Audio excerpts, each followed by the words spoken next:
Paz y bien. Un saludo para todos en los corazones de Jesús, José y María. Mi nombre es William Toro. Sean todos bienvenidos a su canal Enfoca tu Fe. La lección de hoy es una especie de continuación de la lección anterior. Recuerden que hablábamos de la triple concupiscencia. Y empezamos por el amor desordenado al poder, que hemos traducido como soberbia. Y vamos a contestar hoy una pregunta muy clave y muy importante. ¿Es bueno el placer? Pregunto, ¿es bueno el placer? Pues bien, hoy la meta, ojo mis hermanos, hoy la meta está en convencernos de la importancia que como católicos tenemos de adquirir una virtud que se llama limpieza de corazón. Una virtud que se llama limpieza de corazón. Y esa virtud tan hermosa incluso está desde las mismas bienaventuranzas. Entonces vamos a la Biblia, Mateo capítulo 5, versículo 8. Dice el Señor, bienaventurados los limpios de corazón, porque ellos verán a Dios. Bienaventurados los limpios de corazón, porque ellos verán a Dios. ¿No se les hace muy curioso, mis hermanos, que en la gran mayoría de apariciones del Señor o de la Virgen María siempre ha sido a niños o a personas que tienen una vida de pureza impresionante? ¿Cierto? La bienaventuranza. Bienaventurados los limpios de corazón, porque ellos verán a Dios. Entonces, respondiendo a la pregunta de si es bueno el placer, hermanos, sí. El placer es bueno, porque es una creación de Dios. Entonces vamos a entender el contexto, porque el placer sí es bueno. Pero ¿qué es lo que pasa? Bien, eso es lo que vamos a tratar de explicar el día de hoy, así como explicamos en la lección anterior, de que el poder es bueno, en sí mismo el poder es bueno. El problema es cuando se desordena, ya, y a través de la soberbia, obviamente entonces esto queda muchísimo más deschavetado, podríamos decir, ¿cierto? Entonces, hermano, en el ser humano existe un deseo que es natural, un deseo natural, ¿ya? ¿De qué? De aquellos bienes que corresponden a la propia conservación. Ojo, bienes que corresponden a la propia conservación. Entonces, de esos bienes naturales, algunos son necesarios para la conservación ¿de qué? Del cuerpo, ¿sí o no? ¿Cómo qué? Como por ejemplo el alimento, la bebida, el vestir, etc. Pero hay otros de esos bienes naturales que son necesarios para la conservación de la especie humana. Miren que hay unos de conservación, ¿ya? De nosotros como personas, como individuos, pero hay otro que es de la conservación de la especie humana. ¿Como cuál? Por ejemplo, los bienes sexuales, ¿ya? Entonces, el hombre, de una manera natural, desea estos bienes. Y por tanto, cuando los posee, experimenta placer. Lo que estamos viendo hoy. Entonces, cuando el hombre experimenta estos bienes, que son buenos, experimenta placer. Oye, ¿a quién no le gusta o quién no ha experimentado placer al saborear una deliciosa comida? Sobre todo un día que usted diga, hombre, llegué con una hambre tremenda a la casa y se encuentra con una comida, pero así esas deliciosas, su plato favorito, sabe delicioso, ¿sí o no?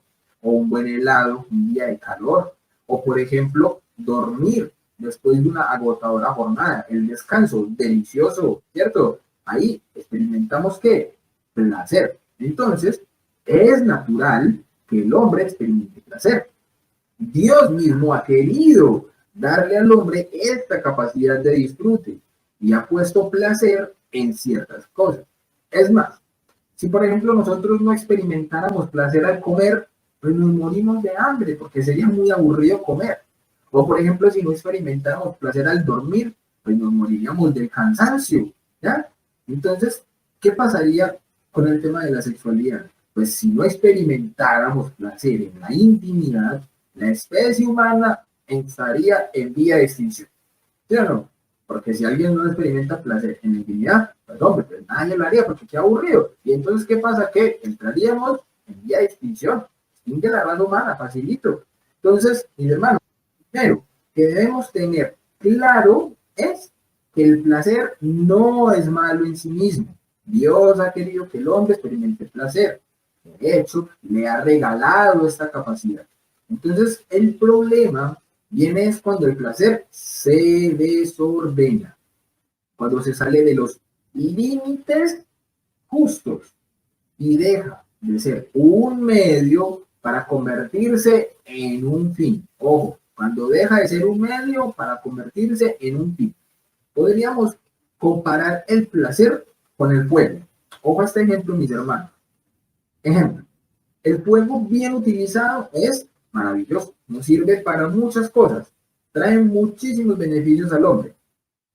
Por ejemplo, ¿qué tal el fuego en la casa? Una chimenea, en un día así, una noche fría, impresionante, y compartimos así, cantamos alrededor con la familia, con amigos, ya, una fogatica bien chévere, ¿cierto? Pasando malvaviscos, qué sé yo, en un camping, muy chévere, ¿cierto? Maravilloso. Pero ¿qué tal ese mismo fuego en la sala de la casa, incendiándolo todo, todo lo que encuentra a su paso? Aterrador, ¿no? Destructivo. Esto mismo pasa con el placer. Es un don maravilloso de Dios. Pero cuando se sale de su justo orden, de los límites establecidos por el Creador, puede ser muy destructivo para el hombre. Entonces, ¿cuándo fue que se desordenó esto? Pues ya lo hemos visto, con esta concupiscencia también. Con el pecado original se desordenó. Entonces, el hombre, al ser creado, fue dotado por Dios de unas facultades que son, y llamamos superiores, inteligencia y voluntad, ¿ya? Que son propias y exclusivas de su naturaleza racional. Pero al mismo tiempo fue dotado también de ¿qué? De pasiones, instintos y sentimientos.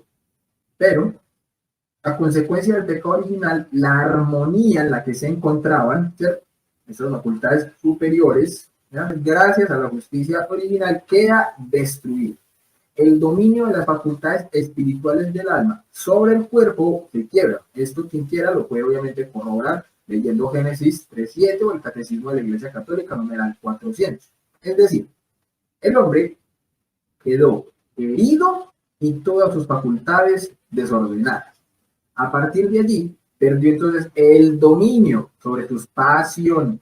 ¿Cuáles eran las pasiones? Las acabamos de decir ahorita. A ver, ¿de acuerdo? A ver. Entonces, tenemos las pasiones, instintos y sentimientos. Entonces, todo esto queda desordenado, y ya que eran cuestiones naturales y que debían estar sometidas y gobernadas por la inteligencia y la voluntad. ¿Ya? Las pasiones, los instintos y los sentimientos de manera natural tendrían que ser gobernados por la inteligencia y la voluntad. Pero hemos intercambiado los roles. Es por eso que vemos como el cuerpo no se somete al gobierno del alma. Antes, por el contrario, es el cuerpo quien quiere dominar y quiere prevalecer. Entonces, rechaza el control, quiebra todo freno y se lanza desmesuradamente en búsqueda de placeres. Esto es lo que conocemos como la concupiscencia de la carne, que equivale a una inclinación desordenada del placer. Es inclinación desordenada del placer. Este desorden da lugar a pecados como la gula, la pereza y la lujuria. El desorden en el placer da entonces pie a qué tipo de pecados: gula, pereza y lujuria. Y son tres pecados capitales, que también habíamos hablado un poco al respecto de esto, ¿cierto? Entonces son tres pecados capitales. En esta búsqueda desordenada del placer en la comida, en el descanso y en el apetito sexual, el hombre puede caer en estos tres de los 7 pecados capitales. Entonces, repetimos, la gula, la pereza y la lujuria. Y estos pecados traen nefastas consecuencias para la persona, y sobre todo los que se relacionan entre sí, porque uno lleva a los otros. ¿Listo? Entonces, la gula, por ejemplo, vamos a partir de aquí. La gula. ¿Qué es la gula? La gula es una búsqueda desordenada en la comida y en las bebidas. Y este vicio deforma la voluntad, haciéndola cada vez más frágil. y se ve alimentada por el consumismo reinante en nuestra sociedad, en la que la oferta de comidas, bebidas, postres, dulces es cada vez mucho más alta. Se busca darle lo mejor y más exquisito al paladar, en abundancia. Y esto siempre lo que pida el cuerpo, ¿sí o no? Aún sin necesidad. Además, despreciamos aquello que no nos gusta y simplemente lo echamos a la basura. Ya nos lo advertía un gran santo, San José María Escrivá de Balaguer y Aurosita. Él decía, los placeres de la mesa preparan los placeres de la carne. Los placeres de la mesa preparan los placeres de la carne. Es decir, quien no refrena su gula y se sacrifica en el comer, difícilmente podrá ser una persona pura y casta. Y esto ha sido súper comprobado, mis hermanos. Y ojo, no quiere decir entonces que no podemos volver a comer nunca nada delicioso o que entonces yo me quiera repetir un plato de comida. No quiere decir esto. O sea, lo que nosotros debemos aprender es que hay momentos en los que nosotros debemos hacerle un freno, ¿ya? Aprender a decirle al cuerpo que no, que se espere, es que quien manda es el alma. Debemos volver a reordenar las facultades, que sea nuestra inteligencia, nuestra voluntad, con nuestra alma, quien gobierne nuestros apetitos del cuerpo, el desorden que ya tenemos nosotros establecido a través del pecado original. Entonces, hay momentos en los que, claro, va a ser delicioso darle gusto al paladar, experimentar el placer en el comer, súper rico. Pero hay momentos en los que también, como entrenamiento de nuestra propia voluntad, vamos a aprender a decirle al cuerpo en algunos momentos, no, espere, un momento, con pequeñas mortificaciones, con ayuno, ¿cierto? Por ejemplo, entonces también vamos a hablar de la pereza. ¿Qué pasa con la pereza? Pasa igual en el tema del descanso, con el dormir. Cada vez vemos que la gente, o bueno, hablando en general de nosotros, muchas veces también lo hacemos, cada vez queremos trabajar menos, hacer menos esfuerzo y descansar más. O simplemente no hacer nada, ¿cierto? No hacer nada. Entonces, esta sociedad podríamos catalogarla como una sociedad light, ¿ya? Baja en esfuerzos, baja en sacrificio. Sociedad light, ¿sí o no? Entonces, a ver, hermanos, estos pecados representan un grave peligro para la persona, cada uno de nosotros, porque cuando nosotros no ejercemos la templanza y nos dejamos llevar por las pasiones y los deseos, pues deformamos nuestro carácter y debilitamos la voluntad. Entonces, no hay que olvidar que las personas más exitosas en la vida no son precisamente las más capacitadas, sino aquellas que tuvieron una voluntad férrea, fuerte, perseverante, y por eso lograron lo que se propusieron. Los santos han sido hombres y mujeres de voluntad firme, que han tomado, como lo diría Santa Teresa de Ávila, una determinada determinación de alcanzar la santidad. Así que entonces vamos, en este momento, mis hermanos, vamos a pedirle al Señor esta gracia. Vamos a decirle, Señor, ayúdame a tener una determinada determinación de alcanzar la santidad. Señor, ayúdame a tener una determinada determinación de alcanzar la santidad. Decía también Santa Teresa de Ávila que las almas grandes tienen voluntades, las débiles tienen deseos. Ojo la frase, las almas grandes tienen voluntades, las débiles solo tienen deseos. Y esta grandeza, mis hermanos, se construye desde lo pequeño, desde lo cotidiano. Está en el saber ofrecer pequeños sacrificios cada día. Esto sin olvidar que nuestro cuerpo es como un niño malcriado. Y esto me parece que es una excelente forma de decirlo. Nuestro cuerpo es como un niño malcriado y caprichoso, al que no se le puede dar todo lo que pide, y al que hay que educar y disciplinar. Y eso, precisamente, es por lo que amamos y valoramos nuestro cuerpo, ¿ya? Si nosotros amamos y valoramos nuestro cuerpo, que es creación de Dios, pues entonces también tenemos que ayudarle a encontrar esa disciplina, esa educación, ese refreno en las pasiones, ¿ya? Entonces hablamos de la gula y hablamos de la pereza. Ahora, el destructivo pecado de la lujuria. Este grave desorden en la búsqueda del placer se hace sentir sobre todo en el desorden del apetito sexual, al cual los anteriores, es decir, la gula y la pereza, le sirven de preparación, como lo dijo San José María Escrivá de Balaguer, ahorita lo mencionamos. Él también decía, la gula es la vanguardia de la impureza. La gula es la vanguardia de la impureza. Entonces, nos encontramos en una sociedad totalmente erotizada, que rinde culto a lo sexual. Y es así como la publicidad, las novelas, las películas, ¿ya? Están cargadas de montones de escenas pornográficas. Y la pornografía invade los medios de comunicación, ¿ya? Sobre todo las redes sociales están invadidas, hermano. Entonces, que el sexo casual, que se hace cada vez más normal, ¿ya? Que las relaciones prematrimoniales, a las que se les llama hacer el amor.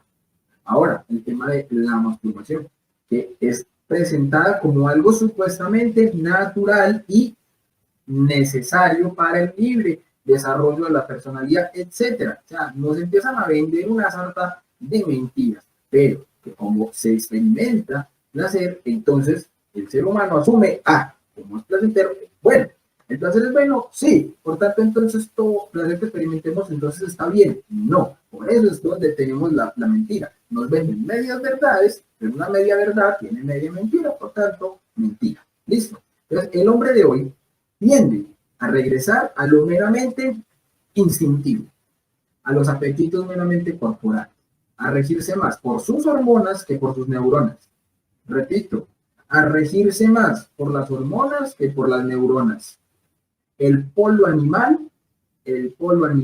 tiende a predominar y a deshumanizarnos. Entonces, las pasiones no logran ser controladas por la razón. Y la lujuria lo enceguece, nos tapa, lo que precipita y no deja pensar. Y entonces se convierte en una obsesión y sobre todo se convierte en una esclavización. Ese tipo de pecados esclavizan, esto no es ningún tipo de libertad, esto es una esclavitud, ¿ya?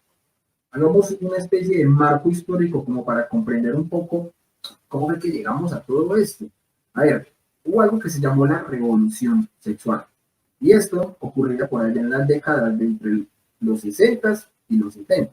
En esta época se dio una liberación de las costumbres y un profundo cambio en el comportamiento sexual, donde se proclamaba el sexo libre bajo lemas tales como hagamos el amor y no la guerra, ¿ya?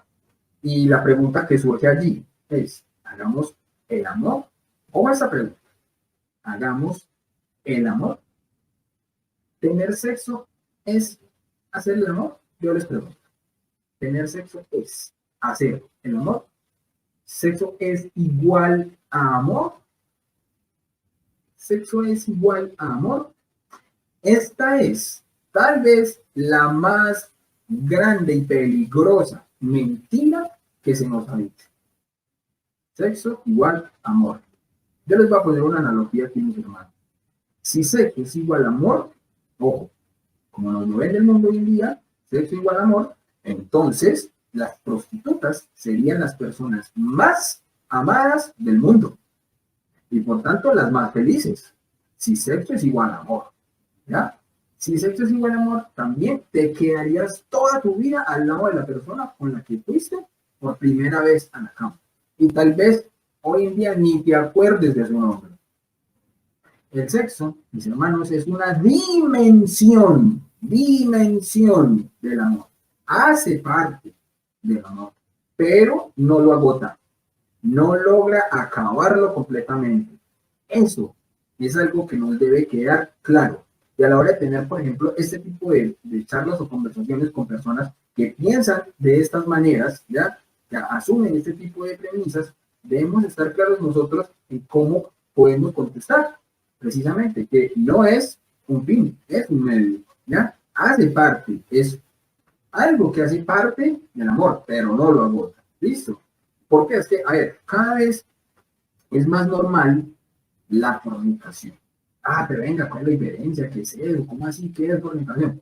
La fornicación es una unión carnal entre un hombre y una mujer fuera del matrimonio. ¿Dónde podemos ver eso, mis hermanos? ¿Dónde lo podemos corroborar? ¿Esto nos lo enseña la iglesia? Sí, Catecismo de la Iglesia Católica, numeral 2353. ¿Ya? Esto es que la fornicación es una unión carnal entre un hombre y una mujer fuera del matrimonio. En los noviazgos, bajo la excusa es que nos amamos. La pregunta es, si en realidad se aman tanto como para entregarse sus cuerpos, porque no se comprometen entonces para toda la vida. Ah, no, ahí sí ya no hasta ya no alcanza el amor, ¿cierto? Para un compromiso decisivo de toda la vida, para el matrimonio. Ah, ahí sí no. Entonces, ¿es amor? Pues eso. Porque entonces el amor implica un compromiso real. Eso implica el amor. El sexo simplemente es una consecuencia más del amor, pero no es el amor. Entonces ahí podemos ir empezando a ver esto. Entonces la respuesta es sencilla. No lo hacen porque este amor no está maduro o en realidad no es amor. Así de sencillo. Entonces, mis hermanos, la intimidad supuestamente libre o casual, lo único que hace es esclavizar a la persona, volverla una pobre esclava de sus hormonas, una egoísta, incapaz de amar, pues hace que solo vea en el otro un objeto de uso, un medio para saciar sus instintos y deseos, una cosa que le produce placer. ¿Ya? Mis hermanos, ojo, porque es que las cosas se usan, las personas se aman. Repito, las cosas se usan, las personas se aman. Y hoy en día estamos nuevamente volteando las cosas. Y hoy en día usamos a las personas y amamos las cosas. Así no es. Las cosas son medios que nosotros podemos usar, pero las personas no son para usarlas. Las personas son para amarlas. Y las cosas son para usarlas, no para amarlas. Porque hay gente que le crea un amor desmedido a cosas materiales que simplemente son herramientas de uso y que si se acaba, se acabó, punto. Ya, porque ontológicamente la diferencia es muy grande entre una cosa y una persona. ¿Sí? Entonces, se crea así una visión utilitarista de la persona y se rebaja su dignidad. El hombre de hoy es un ansioso buscador de placer y se lo procura por todas partes. Pero, ¡qué paradoja! Asistimos a una sociedad enferma de soledad, de depresión, sin sentido. Y es que el placer se queda en la superficie de los sentidos, mientras que el amor verdadero, el amor entregado y sacrificado, llega hasta lo profundo del alma, la sacia y le da felicidad. La sacia y le da felicidad. La enfermedad de este siglo es la depresión, la ansiedad, todo este tipo de cosas. Pero todo eso tiene, es arraigado a través de consecuencias, ¿ya? Entonces, de esta liberación sexual hace que las personas sean cada vez más incapaces de adquirir compromisos duraderos y estables. Las incapacita para la felicidad, ¿ya? Y por eso vemos cómo abunda el adulterio. Ay, William, y ya otra palabra más, ya primero que fornicación, ahora que adulterio. ¿Cuál es la diferencia? ¿Qué es el adulterio? El adulterio es cuando un hombre y una mujer, de los cuales por lo menos uno está casado, y entre los dos establecen una relación sexual, aunque ocasional, cometen un adulterio. ¿Dónde vemos esto? Catecismo de la Iglesia Católica, numeral 2380. Numeral 2380. Entonces, vemos cómo un hombre o una mujer es capaz de tirar a la basura su familia, sus hijos, su proyecto de vida por unos minutos de placer. Y es que quien no vive la castidad siendo soltero, no logrará ser fiel cuando se case. Ojo, mis hermanos, porque esta es muy, muy, muy importante. Quien no vive la castidad siendo soltero, no es capaz, no va a lograr ser fiel cuando se case. Por eso es que hoy en día vemos cómo está tergiversado el tema de que en el noviazgo la gente busca lo que tiene que buscar cuando ya están en el matrimonio. Y en el matrimonio se dedican a conocer lo que tengan que conocer cuando eran novios, ¿ya? Pero en el noviazgo, directito a la cama, que es lo que se supone que pasa es en el matrimonio. Y en el matrimonio, hoy en día, se dedican a conocerse, ya después de casarse, a conocerse lo que tendrían que haber conocido en el noviazgo. Y por eso, esas son las relaciones que a los 2, 3 meses de casado, se están separando. Los divorcios. Es que no nos entendimos. ¿Han escuchado la frase? Es que no nos entendimos, no se conocían, ¿ya? Porque creen que amor es igual a sexo, ¿ya? Entonces, yo te amo, y el amor, y la cosa, y no sé qué, y entonces creen que es el amor únicamente por ese factor. Pero ¿y lo demás? ¿Y lo demás? ¿Ya? Entonces, también hay otros factores personales del individuo que si no refrena, pues obviamente cuando va a hacer sociedad, le va a ser muchísimo más difícil. Entonces tenemos el tema de la masturbación, el tema de la pornografía, la promiscuidad, y todo esto hace que el hombre pierda el freno y sea cada vez más insaciable en la búsqueda del placer, ¿ya? Y así como el drogadicto tiene que aumentar la dosis cada vez más porque pareciera que ya no le genera efecto, el hombre erotizado tendrá que buscar nuevos placeres, nuevas experiencias, porque una relación sexual natural ya no les hace, no le es suficiente. Y de allí pueden derivar aberraciones, abusos sexuales que hoy abundan. También pedofilia, actos homosexuales e incluso la práctica de la zoofilia, etc. Muchas cosas más que derivan de un desorden sexual. ¿Listo? Entonces, mis hermanos, todo esto trae consigo unas terribles consecuencias. Porque estamos en un mundo, en un espacio, materia, tiempo, donde hay causas y efectos, ¿ya? Hay causas y efectos. Si algo uno hace, esto tiene unas consecuencias, ¿sí o no? Entonces, como lo vimos anteriormente, el placer es un don maravilloso de Dios, pero cuando se sale de su justo orden, puede ser muy destructivo para el hombre y traerle diversas consecuencias en el orden físico, en el orden psicológico, en el orden social y en el orden espiritual. Entonces vamos a ver cuáles serían las consecuencias que puede traer en estas 4 características. Entonces en lo físico, enfermedades de transmisión sexual, sífilis, chancro, gonorrea, VIH, etc. Embarazos no deseados y por tanto, en la gran mayoría de casos, abortos. ¿Listo? Entonces, consecuencias físicas hay. ¿Por qué? Por no refrenar la voluntad. Alguien decía, entonces están los métodos anticonceptivos. Hombre, el método anticonceptivo más efectivo que existe se llama la castidad. ¿Qué creyeron que iba a decir? Es la castidad. Es la castidad. Porque es que la intimidad es en el matrimonio. Y en el matrimonio está dispuesto para la procreación y para el placer conyugal. Claro. Pero antes de eso no. Entonces, antes de eso, el método anticonceptivo más eficaz se llama castidad. Así de sencillo. Ahí es donde hay que decir, Señor, dame lo que me pides y pídeme lo que quieres. ¿Listo? En el ámbito psicológico, una sexualidad desordenada hace de la persona una esclava de su hormona, incapaz del dominio propio. Y la incapacita para la fidelidad, lo que hablábamos, ¿sí o no? Y para establecer vínculos afectivos duraderos, es decir, para conformar una familia como la instituyó Dios. ¿Listo? En lo social,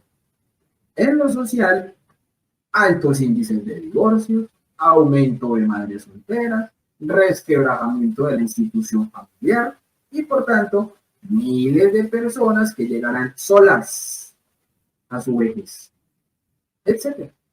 Todo esto se traduce en grandes costos económicos para el Estado, en una gran crisis social, pues a muchos individuos les faltará la célula familiar, donde la persona es cuidada, educada, formada en valores, preparada para ser ciudadanos de bien, ¿ya? Esto sin contar los grandes costos que se generan en el sector de la salud por cuenta de las enfermedades de transmisión sexual, ¿ya? Entonces también es un peligro en lo social. Y ahora, en lo espiritual, mis hermanos, cuando el hombre busca el placer por el placer, se vuelve egoísta y se vuelve incapaz de amar. Y estamos llamados a amar.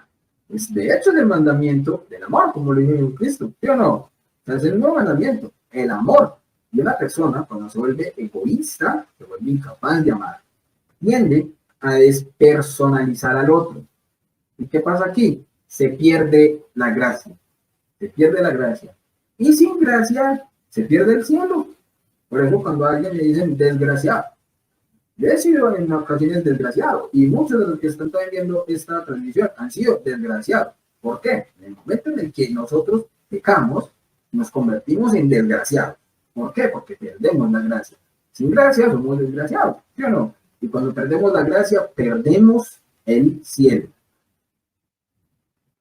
A ver, con este mal, decía mi queridísimo San Agustín, que saben que en el testimonio de San Agustín él viene de una vida de muchísimas impurezas y ahora es un doctor de la iglesia, entonces sabe de lo que hablaba San Agustín.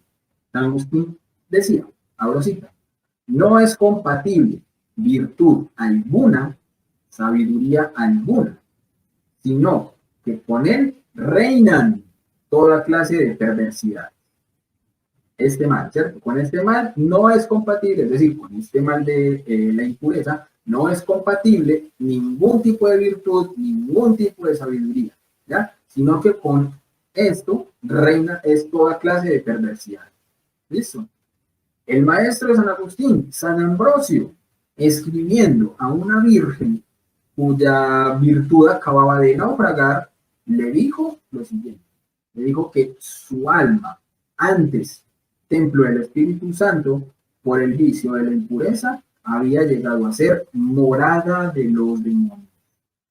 La impureza se convierte en morada de los demonios. Por la concupiscencia de la carne, los hombres atrajeron para sí el diluvio. Por esa misma, las ciudades culpables de Sodoma y Gomorra merecieron ser reducidas a ceniza. Esta fue la causa de las desgracias de Salomón, de Sansón, de David. ¿Cuántas herejías nacieron de esta fuente envenenada? Montano, Lutero, Enrique VIII. ¿Cuántas enfermedades, guerras, discordias en las familias y males de todas suertes ha acarreado a los hombres, a las sociedades y a las naciones? Totalmente. Entonces, otro tema, mis hermanos, respecto a esto, para no olvidar, es la moda. ¿Por qué? Es algo por lo que tristemente hoy muchas personas se rigen. Por lo último en memes, o por lo último en ropa, o por lo último en influencers, etc. La moda. La industria de la moda ofrece una variedad interminable de propuestas en las que gradualmente se ha hecho del cuerpo humano un verdadero culto a la sensualidad.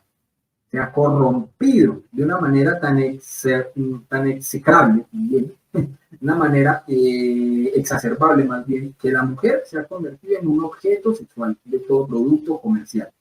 Se ha prostituido su imagen ante el hombre, vendiéndola como objeto de consumo sexual, como diosa de los placeres carnales, como alimento de los apetitos y pasiones de la carne, presentándola seductora, agresiva, descubriéndole partes vitales de su cuerpo a los ojos del hombre de una forma tan perversa que desata en la naturaleza de este una fuerza sensual que solo se desahoga en la promiscuidad, llevando al hombre a perder todo respeto y valoración de la mujer.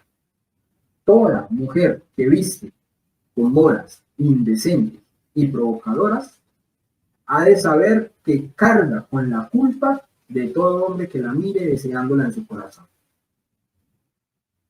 Son palabras fuertes, pero es una realidad. Por eso les decía a mis hermanos, hay personas que a partir de esta lección se rinden, renuncian, porque les parece ya muy fuerte lo que se dice, pero son realidades objetivas, evidenciables en la realidad que tenemos hoy palpable ante nosotros mismos.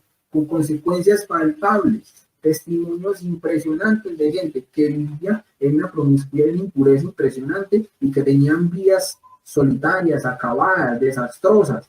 Y solamente cuando empezaron a conocer lo que es esta virtud de la limpieza del corazón, de la pureza, la vida les cambió. Se dieron cuenta que eran esclavos, pasando a una verdadera libertad. Para mis hermanas, una consagrada a María sabe lo que vale como mujer. Sabe que no es un objeto que debe estar exhibiendo. Sabe que es una hija de Dios, digna de respeto y de cuidado. Cada vez que una consagrada a María se viste, se mira al espejo y se pregunta, ¿cómo se vestiría María? Y ojo, que tampoco es como, ay, entonces crees que no soy como se vestían los judíos en la época de nuestro Señor Jesucristo para podernos vestir como la Virgen María. No, si la Virgen María estuviese en este momento de nuestro tiempo, andando con una persona así en este plano material, ¿cómo se vestiría la Virgen María? Una pregunta. Y ojo, entenderán que esto no es renunciar a verse bella o agradable a la vista. No, para nada, en ningún momento se dice eso. Lo que pasa es que hoy en día se confunde belleza con exhibicionismo. ¿Ya? No quiere decir que una mujer entonces no pueda maquillarse de ninguna manera. No, hay maquillajes, pero hay de maquillajes a exageraciones, cosas muy, muy diferentes. Entonces, hay que encontrar una justa medida. ¿Listo? Entonces, repito, no hay que renunciar a verse bella y agradable a la vista. Debe ser un reflejo de la pureza, delicadeza, ternura, feminidad. ¿De quién? De su buena madre. La consagrada debe ser un reflejo de su madre. Asimismo, ojo, también para mis hermanos, un hombre consagrado a María debe aprender a mirar a cada mujer de la misma manera como miraría a la Virgen María. Piensa, mi querido hermano, ¿cómo mirarías a la Virgen María si la tuvieras enfrente? Pues bien, la mujer ha de ser un reflejo de la Virgen María. Pues así como mirarías a la Virgen María con ese respeto, con ese pudor, con esa pureza, así hay que mirar a la mujer. Siempre con una mirada limpia y respetuosa. ¿Listo? Entonces, mis hermanos, hablábamos al principio de esta charla de que la meta es adquirir la virtud de la pureza y una limpieza del corazón. Entonces, ante esta realidad es importante considerar que la pureza es una virtud eminentemente positiva, que no supone un cúmulo de negaciones, no veas, no pienses, no hagas, sino que es más bien una verdadera afirmación del amor. Lejos de ser negativa y destructora, es más bien positiva y creadora. Pues no se trata de despreciar los valores del cuerpo ni del sexo, sino de realizar una integración duradera y permanente. Los valores del cuerpo y del sexo como inseparables del valor de la persona. Repito, los valores del cuerpo y del sexo como inseparables del valor de la persona. ¿Ya? La virtud de la pureza es la virtud de la belleza, de la blancura del alma. Todas las virtudes son ornamento riquísimo del alma, pero ninguna la adorna con tanta gracia y hermosura como esta. Le agrada y enamora tanto a Dios que Él mismo ha reservado una bienaventuranza para ella. Repito, Mateo 5:8. Bienaventurados los limpios de corazón, porque ellos verán a Dios. Los pensamientos puros son diáfanos, más claros que la luz. Los amores puros son sinceros y verdaderos. Los únicos que merecen este nombre, pues nunca se rebaja tanto el amor como cuando se asienta en la impureza. Eso ya no es amor, eso es una posición baja, llena de egoísmo. Y es que aunque todo pecado, toda falta es una mancha del alma, ninguna la mancha tanto como la impureza. Este es el pecado feo, sucio, vergonzoso, más que ningún otro pecado. Para él reservó Dios sus mayores castigos. Aún aquí en la tierra, no dudó de enviar al mundo agua y fuego para purificarle de este vicio repugnante y abominable. He aquí por qué el demonio, en su afán de vengarse de Dios, es el pecado que más procura que cometan las almas. Este es el pecado que más procura el demonio que cometan las almas. ¿Por qué? Porque se disfraza de placer. De que el placer es bueno, entonces disfraza esta de la mentira, para que la humanidad esté en constante pecado. ¿Ya? La castidad es la virtud más delicada. Cualquier hálito carnal la empaña y marchita. Se peca y se pierde la castidad cuando se consiente libre y voluntariamente en cualquier cosa impura, por pequeña que sea, y aunque sea por poco tiempo. Por ello, hay que cuidar los pensamientos, la mirada, las palabras, las manifestaciones de afecto entre novios, etc. Entonces, no solamente vamos a hacer un jalón de orejas, también hay que dar y decir los medios para alcanzar y conservar la virtud de la pureza. Que más de uno podrá decir, bueno, y entonces, ¿cómo hago? ¿Qué hago entonces para sanarme de esto? ¿Sí o no? Porque es un proceso, es un proceso. Así que, uno, primer medio, confesión y comunión frecuentes. La confesión otorga las gracias sacramentales que nos ayudan a vencer la tentación. Y el contacto de nuestro cuerpo con el Santísimo Cuerpo de nuestro Señor Jesucristo es una magnífica ayuda para aplacar la concupiscencia. Entonces, confesión y comunión frecuentes. ¿Listo? Segundo medio, oración frecuente.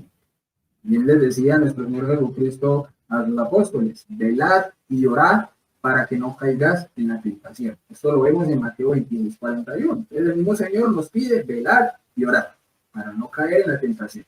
¿Listo? Tercera, devoción a la Santísima Virgen María, que es Madre nuestra y modelo inmaculado de esta virtud. Entonces, cuando nosotros empezamos a imitar a la Virgen María, la devoción a la Virgen María nos debe hacer parecernos a ella, especialmente en esa virtud, en la pureza. ¿Listo? Cuarta, mortificación. Refrena las pasiones y alcanza el dominio propio. Pero entonces, ¿qué mortificación hago? Hay muchas mortificaciones que uno puede hacer. ¿De qué? De cosas que le gustan. Entonces, yo debo renunciar a cosas que me gustan. No definitivamente. Hay momentos en los que yo puedo hacer renuncias pequeñas o sacrificios que me mortifiquen a mí para aprender a subyugar el cuerpo y decirle, no, aquí no manda usted. ¿Listo? Entonces, que por ejemplo, yo soy uno que yo estoy acostumbrado a que mientras yo estoy comiendo, yo tengo mi líquido al lado, ¿cierto? Yo tengo mi sobremesa al lado, entonces yo voy comiendo y voy tomando. A mí me ha costado mucho, porque no me acostumbré desde pequeño, a mí me ha costado mucho, por ejemplo, comer primero y dejar para el final el líquido, ¿cierto? A veces yo cojo entonces como mortificación. Esto simplemente es un ejemplo. Cada uno ya sabrá en qué cositas que de pronto le cueste puede ofrecer este tipo de mortificaciones para refrenar las pasiones y alcanzar un dominio propio. Entonces, a mí me cuesta esto. Entonces, a veces yo cojo y para mortificarme, cojo y sé que tengo ganas de tomar líquido. Bueno, nada, me espero. No manda el cuerpo, manda el alma. Entonces, se espera y tomo al final. Y ya. Entonces, y lograr cosas pequeñas, mortificaciones al Señor, son pequeñas cosas. Y cuando uno las va haciendo, uno va aprendiendo ese dominio propio. No es cuando el cuerpo lo pide, es cuando yo le diga. Así de sencillo. ¿Listo? Entonces, quinto, guardar de la vista. Ojo, los pensamientos se nutren, de lo que se ha visto.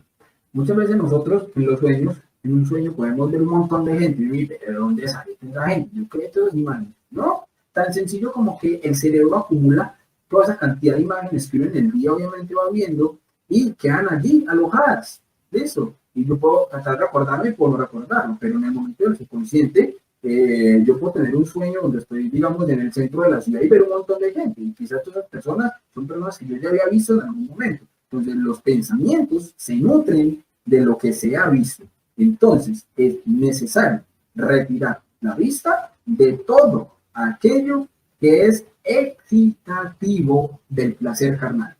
Entonces, cuidado con la televisión, con la música. Yo, por ejemplo, me puedo sentar con mi esposita a ver una serie, normal. ¿Esto está mal? No, no es mal. Obviamente hay que discernir también el tipo de series. Pero hay alguna serie que quizás el mensaje puede ser bueno, positivo, pero no falta que le quieran meter entonces en alguna parte, porque muchas veces piensan que va a gustar más y meten una escena así, ¿ya? Entonces, si va a llegar un momento de estos, que pronto yo no sepa, que va a llegar en un momento en el que, ¡pum!, apareció de una, yo desde lo que mismo, en automático, a voltear la vista, a voltear la vista.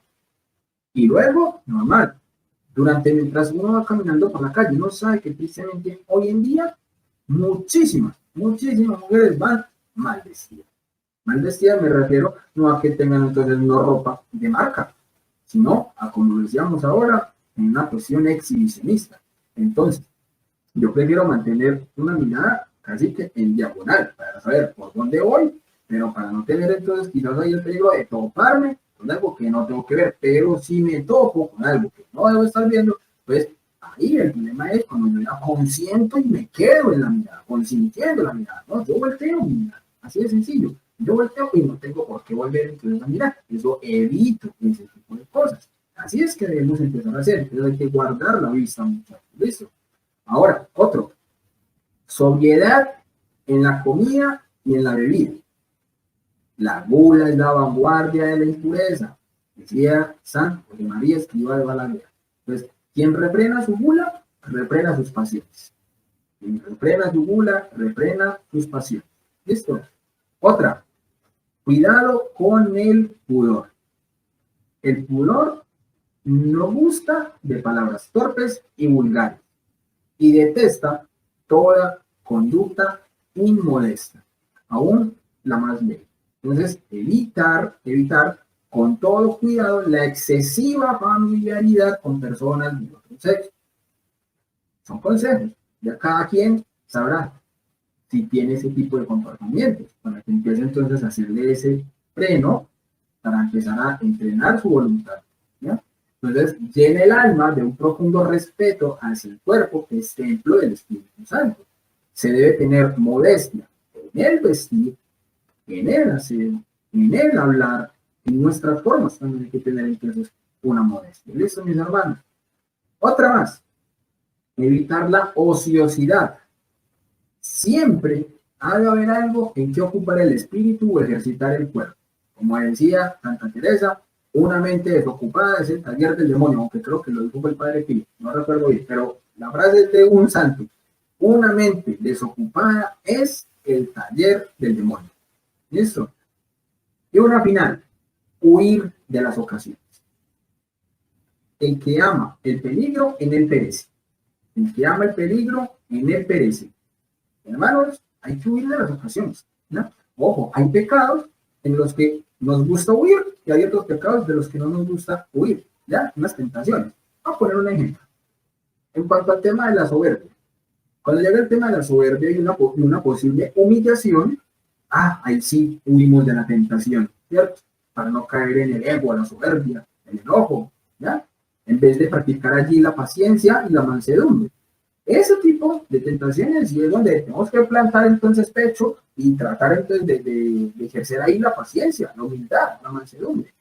Pero en esos temas de impureza, ahí no es, yo soy muy valiente, no soy capaz de quedarme solo con mi novia y no vamos a hacer nada. No, huir de las ocasiones, huir de las ocasiones. Que todo el mundo se va y no va a quedar solo, entonces nos vamos con un parque, ¿ya? O no nos vemos hoy, pero hay que huir de las ocasiones porque no podemos creernos tan fuertes y tan valientes de que entonces no va a pasar nada. Ojo, el que ama el peligro, en el pez. ¿Listo? Entonces, mis hermanos, la pureza es el resultado de una victoria y la impureza es el resultado de una vergonzosa derrota.